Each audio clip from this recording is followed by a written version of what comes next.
Hello and welcome to the first inaugural episode of the College Football Fanatics podcast. I'm your host Dan. Um, this first episode is going to be a little messy just because it's the first episode, obviously, and I wasn't 100% prepared. So let's hop right into it. It is week 3 of college football, and we are currently looking at a dozen different schools, but we're only going to start off with 3 this week. So we're going to look at Michigan, Notre Dame, and Alabama. 3 very large programs, very, very important programs to the future of college football. Let's start off with my personal favorite, Michigan. Michigan football is one of the oldest programs in college football, and it has a really long history of quality football, but also of winning. And in the past 20 years, that winning tradition has not been the best in college football. We've lost to Ohio State 18 out of the past 20 years. Obviously, winning last year and winning once, and I believe 2012, I think, actually, my bad. But in the past 5 years, Michigan has gotten a lot better. They've won more games than they've lost, which is a good thing to say. So I want to start and look at the past 3 weeks for Michigan. So week 1, Michigan played. Who did they play? Sorry, week 1, Michigan played Hawaii. Michigan played Hawaii, and they looked pretty strong in that game. They had it was a oh sorry no Michigan played Hawaii week 2. We're gonna skip week 1 because that was 2 weeks ago, but Michigan played week 2, and this was the first start for JJ McCarthy, who is a sophomore. From the state of Illinois. He went to Nazareth Academy, and then he went to IMG Academy down in Florida for his senior year. JJ's first start this year was for Hawaii. He did not start at all last year. That was all taken up by Cade McNamara, who is a quality quarterback, but still has a few issues to work out. I love Cade. I think he's a good quarterback. I just think JJ is the better option for the Michigan offense. A few things that I noticed during the Hawaii game was that there was great pass protection from the offensive line. Every player in that offensive line looked like a star and will likely go on to play pro. There was an amazing running game from Blake Corum, who is the starting running back for Michigan this year, who's taking over for Hassan Haskins, who last year was the starting running back.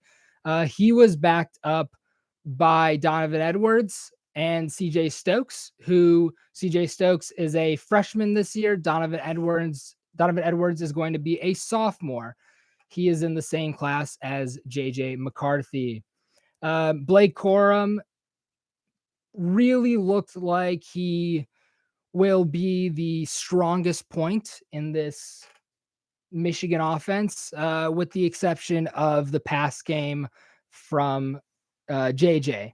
In the past few games, JJ and Corum have turned this offense, who had a lot of questions in the offseason, into the top scoring offense in college football. They currently stand at number 1 in points per game. And overall together, they just look like they're going to annihilate just about any defense that they come up against. Now let's look at the opposite side of the ball. The opposite side of the ball last year had David Ajabo. It had Aiden Hutchinson, who were their starters on the offensive line. Now, those two players are in the NFL, and Hutchinson had a great game against Washington on Sunday, and he looks like he'll be in the pros for quite a while. But um, Michigan lost those two players, and with those two players, they lost 25 sacks. So they're going to have to look to create more pressure on quarterbacks with the offensive line in its entirety, and that looks like it's not going to be a problem, but they're still going to need more players on the line than they did last year. They used a lot of blitzes and odd man rushes to attack Hawaii's offensive line in that game, and they were getting through pretty easily. They were able to cut through Hawaii's offensive line like a hot knife in butter.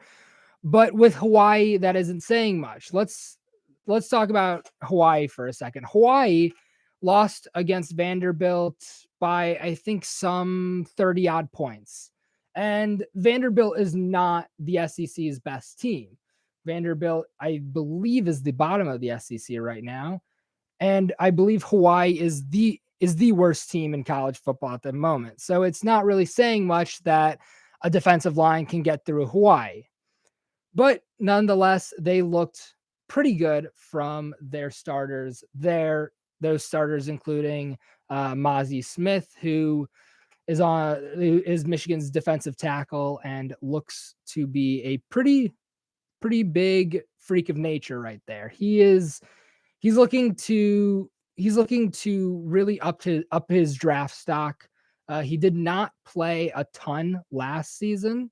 I think he got some play time in all of his games, but it wasn't all that notable considering that Hutchinson and Ajabo was just stealing away the show from everybody. I mean, they're the two names you heard on broadcasts all last year the most was David Ajabo and Aiden Hutchinson. Those were just the two greatest names on that Michigan football team.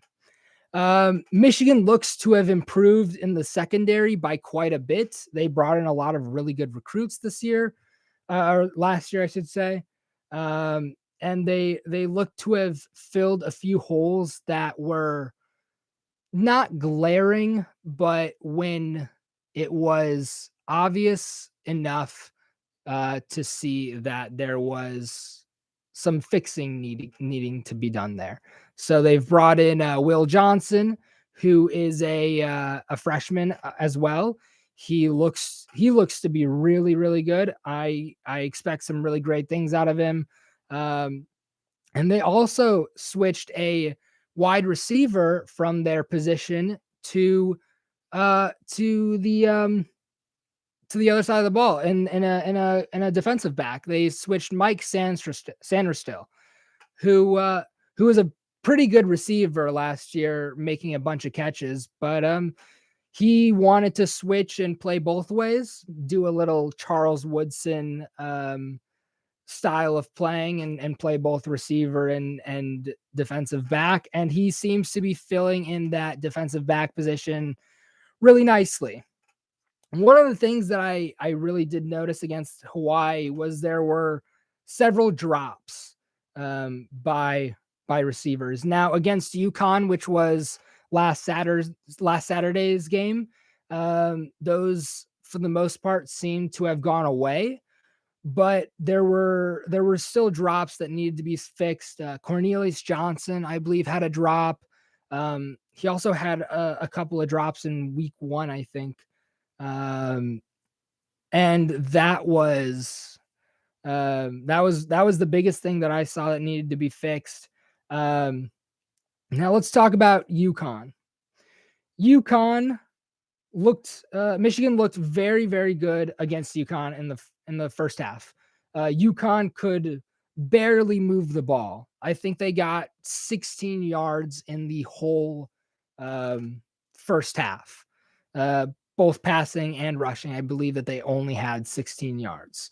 Blake Corum had 4 touchdowns in the first half for a total of 5 touchdowns, tying the school record for the most touchdowns with last year's Hassan Haskins against Ohio State.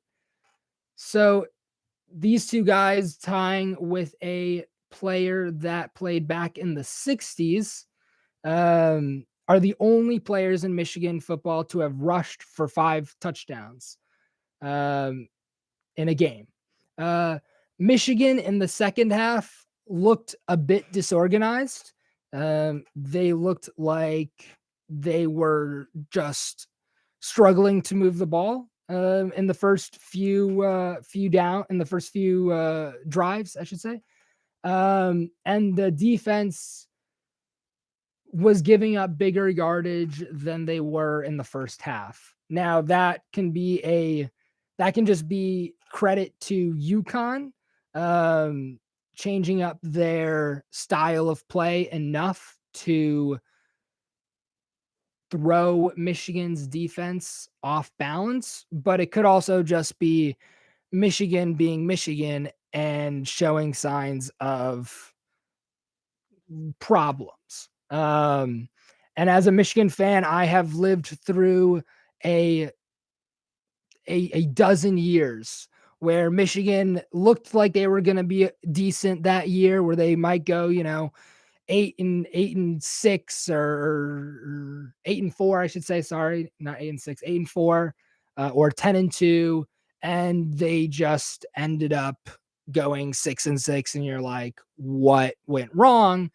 And it's because they just sucked. And while I am still optimistic about this season, even losing everything that Michigan lost from their team last year. A lot of their leaders, I still think that they're going to look very, very good. But I can't help but wonder if those problems are going to start to creep up once you get into weeks 7, 8, 9, when they're playing slightly tougher opponents, and especially when Michigan goes on the road to Columbus this year and plays Ohio State, which is always a tough game, and it's even tougher in Columbus. Cade McNamara actually got hurt at the end of the first half. He took a few shots. He is unlikely to show his face in the next few games. There's a leg injury. There's been a few videos of him with a brace on his knee, so we'll see what John Harbaugh has to say with that going on. Let's talk about some stat rankings this year for football. It's only week 3, so these don't mean as much as I would like them to, and I wish that they meant more. But I love the different times in the college football season for different reasons. I love the beginning of the season because you have the optimism, and you also have the who knows what's going to happen. Nobody's played a competitive down of football for the past 7 months, and now it's what does the offseason represent? Who has improved? Who has gotten worse? Gotten worse is obviously Notre Dame, but we'll talk about them in just a few minutes. So let's go back to the stat rankings. Michigan is currently number 1 in points per game. They haven't really played anybody of worth, so it's not really that big of a deal, but still nice to see that number 1 in that column. They are tied for 3rd in defensive points per game, so giving up the least amount of points. They've only gave up 5.67 points per game, which is, again, they haven't really played anybody, so that doesn't really matter all that much. JJ McCarthy took over for Cade McNamara after the first game of the season. He has since been named the starter. He currently has a a completion percentage of 88.2%, and he is the highest rated quarterback in college football. There is he has 20 there's Michigan has 277 passing yards per game, which is tied for 47th overall, and 31.3 rushing yards per game, tied for 17th overall, obviously led by the duo of Blake Corum and Donovan Edwards. So we've talked about Michigan. Let's now move on and talk about Notre Dame. Now, the game that I want to highlight with Notre Dame is not the Notre Dame Ohio State game that they played, which is it's a tough game. It's not an easy game that's going on, and Ohio State won that game 21-10. The game that I actually want to talk about is Notre Dame Marshall. Now, I've been a Marshall fan as well for probably 10, 12 years. I've followed them almost as closely as I follow Michigan. I am a huge fan of the Marshall program. There's a lot of history there. There's some really sad history as well in the 70s. But Marshall and Notre Dame played a couple weeks ago, and Marshall won this game by a pretty convincing fashion. If you watch the game, it looked like Notre Dame was nearly standing still next to Marshall. It was kind of it was a surprising game. I did not think that Marshall was going to win, considering that Notre Dame was, to start off the season, ranked, I believe, fifth. I believe in the AP poll in week 1, they were ranked fifth, and they have all of the talent to play to that level. I thought that they were going to make a possible run at a college football playoff this year. I had predicted that they were going to win 11 games, dropping only one game. They don't have very many easy games this season on their schedule, but I did not think that they were going to be beaten by Marshall, which was a really, really big shock. So Marshall in this game, the offensive line really held its own against Notre Dame's defensive line. I thought that an offensive line that is not as big as the defensive line would lose, but they didn't, and they held their own, and they really, really kept up really well. This is the first ever meeting between Marshall and Notre Dame.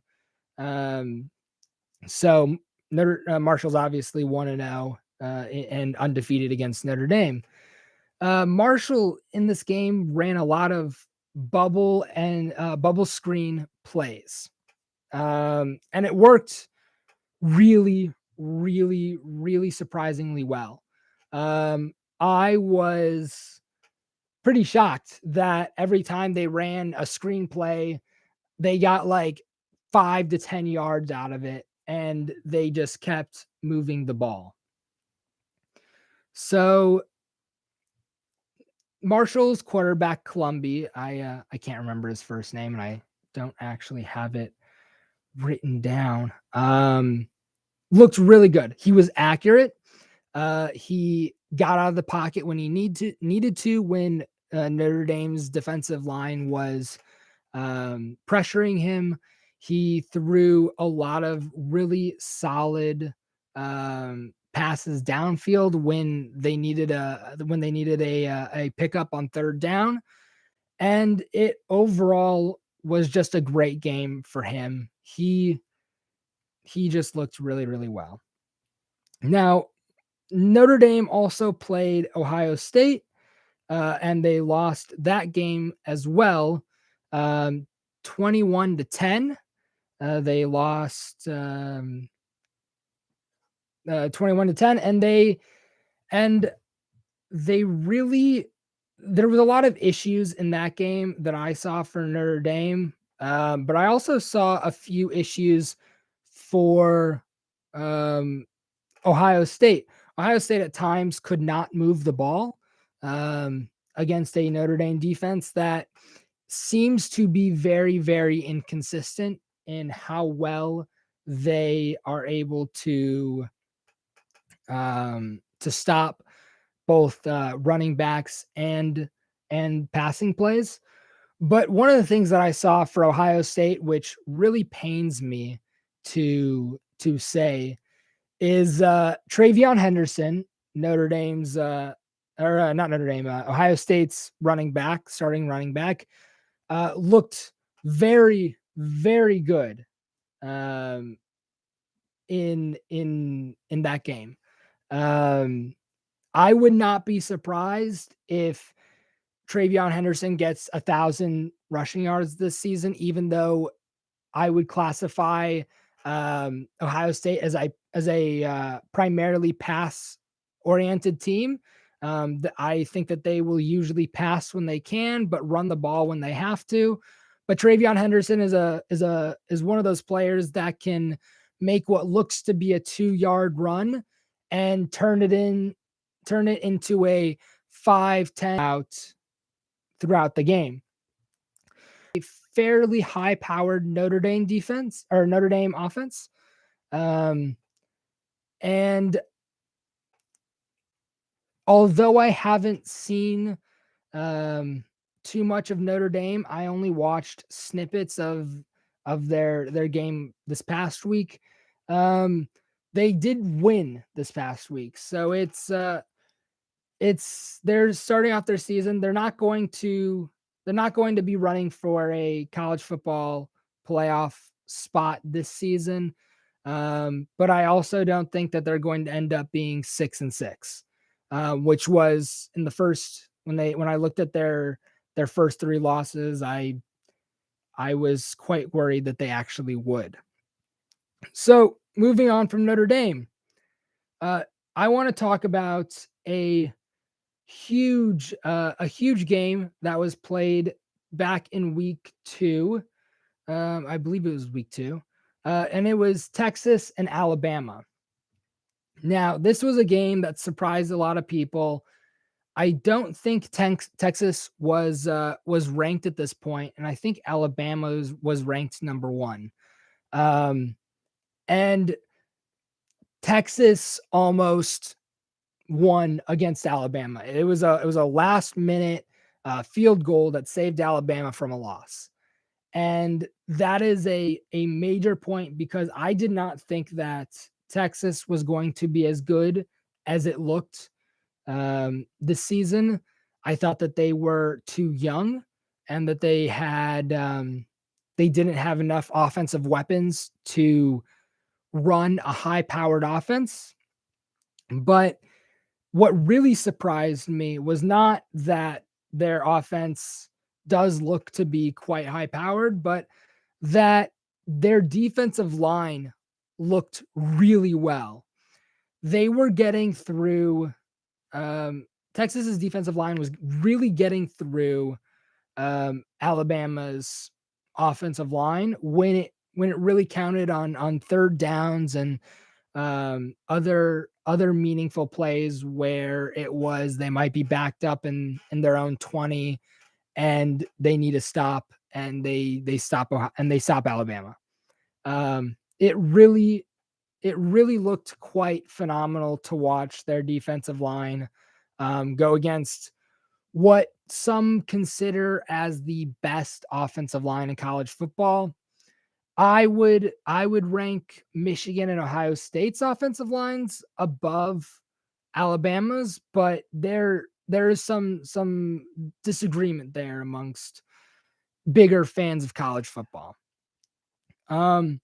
Alabama had a ton of penalties. I believe that they had like 105 yards or something like that of penalties. Oh, I know they had over 100 yards, which is really, really bad. Most of those penalties came on defense. Will Anderson, who is a Heisman hopeful, and definitely a um, quality defensive lineman, uh, had a lot of issues with false starts in that game. I mean, he could not keep his eye on the ball and move when he was supposed to save his life, it seemed like. And watching Nick Saban on the sideline just lose his mind was oddly um, oddly amusing. Um, Quinn Ewers, the quarterback for Texas, he looked really, really good until he was injured in, I believe it's the second quarter. It was either the end of the first or beginning of the second quarter.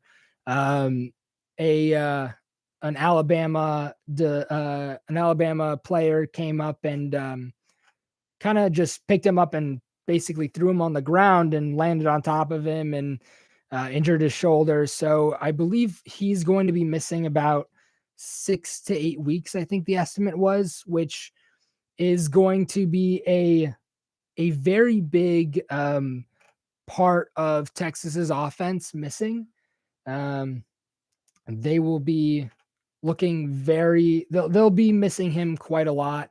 But um, the backup card, I can't remember his first name either, proved to be a really, really solid backup quarterback.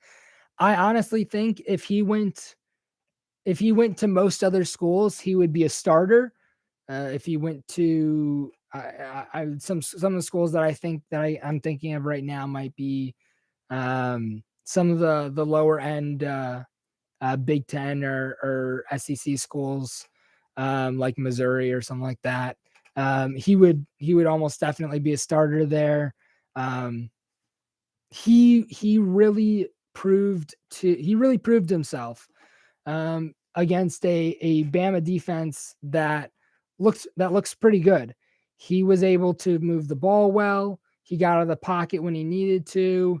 Um, he really was able to find Xavier Worthy um, pretty pretty often for a great um, receiving receiving play receiver for some great pickups for games. Uh, I boiled this down to who played the best defense. Um, it was basically just a defensive slugfest of can you move the ball enough to win, but there was no there really was no team that I think looked I mean, Texas looks spectacular, but I think that's partially because I came into the game not thinking too much of them, and Alabama looked not great, but I think that's also because I came into the game thinking, they're number one, they've been playing really well, and they should at least play well in this game. They did play well, but they didn't play as well as I had thought they would. Now let's look at the offensive side of the ball for Alabama. Bryce Young, a Heisman winner, and another and a hopeful for a second Heisman Trophy, played great. That's there's not a lot that you can say otherwise. He played very well, but at times he seemed like he was a little slow to release the ball. There was a point in the game where they were backed up to Alabama was backed up to their like 3 yard line or something like that. He took the snap and he was in the end zone, and it really looked like Texas was going to sack him for a safety, and he barely got the ball out of his hands on time. Um, but it's just nobody was really getting open. His receivers were not helping him all that well.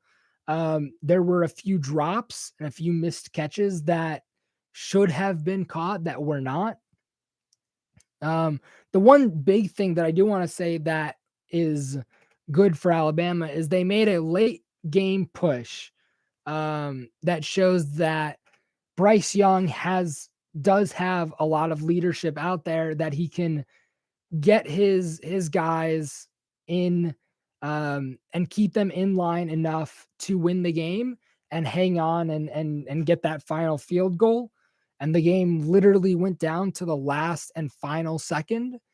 And because of that, because of his leadership ability, he was able to salvage a win from this game.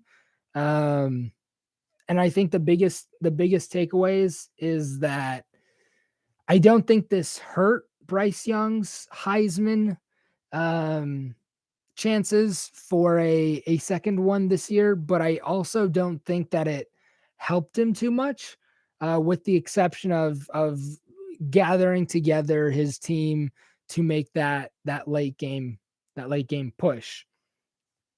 All right, so Ohio State played Toledo um, this past Saturday, and I was quite surprised with how well Toledo played in the first half.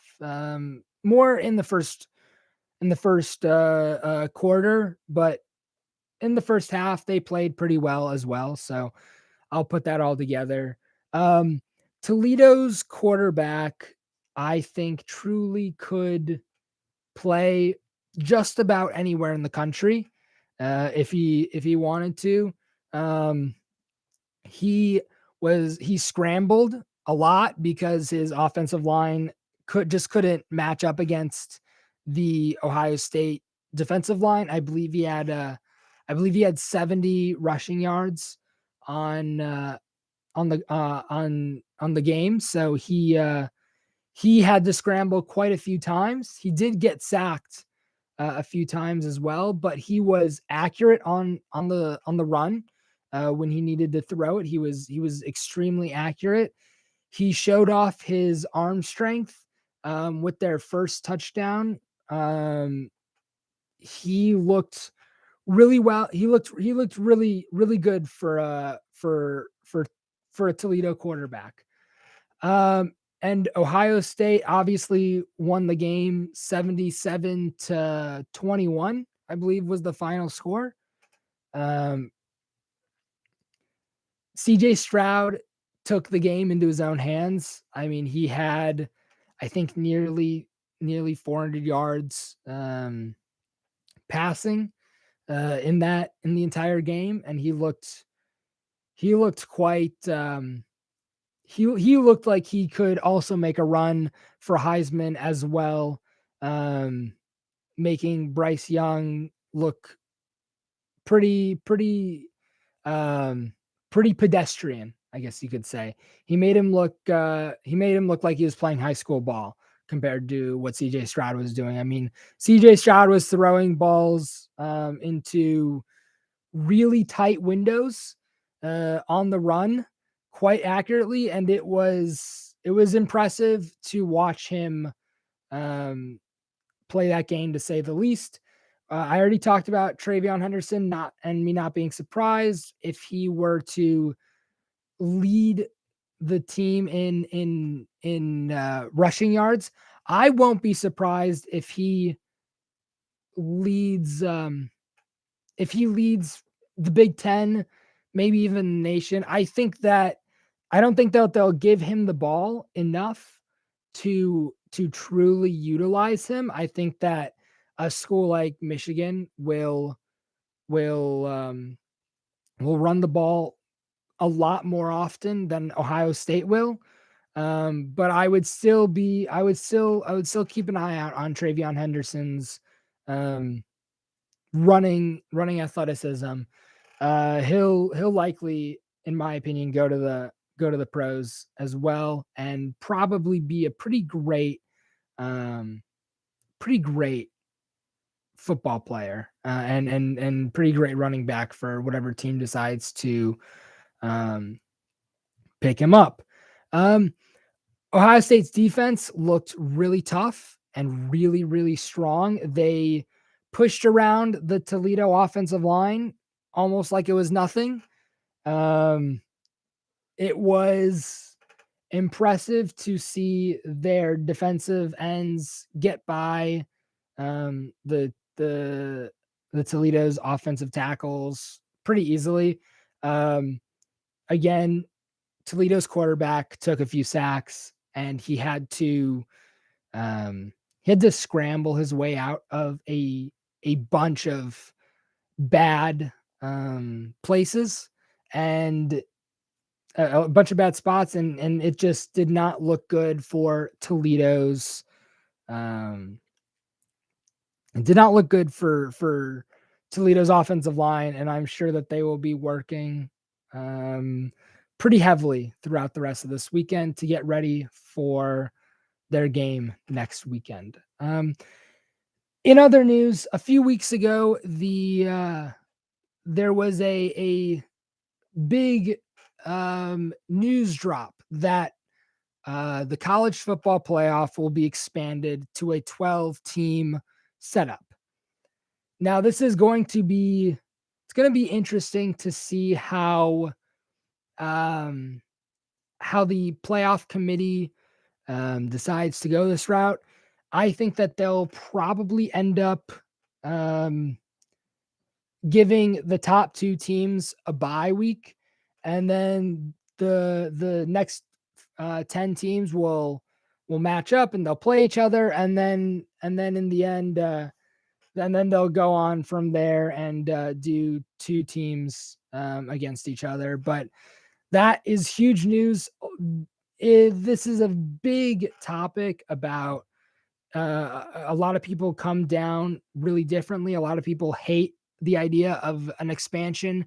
Um, a lot of people think it's just an idea to get a lot of money. It's an idea to not do to just get more money back in college football. And while it probably is a way to get more money, I think it's actually a great idea because I think it involves more teams and it gives more teams the opportunity to make it to that national championship game, and it allows teams who previously might not have um, shown shown their full potential, the chance to show their full potential. Um, and this is it's seemingly self-serving because I hope Michigan will stay in the top 10 for quite a while, and if they do, they'll probably end up being in that playoff, in that 12 team playoff. But that 12 team playoff, the date, the year that it said it was going to be enforced was 2026. Although I have heard rumors that they're looking to move that up into 2024 instead. Um, I don't think that they can do it any earlier than that. I think that there's just going to be too much contract negotiation with television companies and things like that to really put it next year or even at the end of this year. And let's see.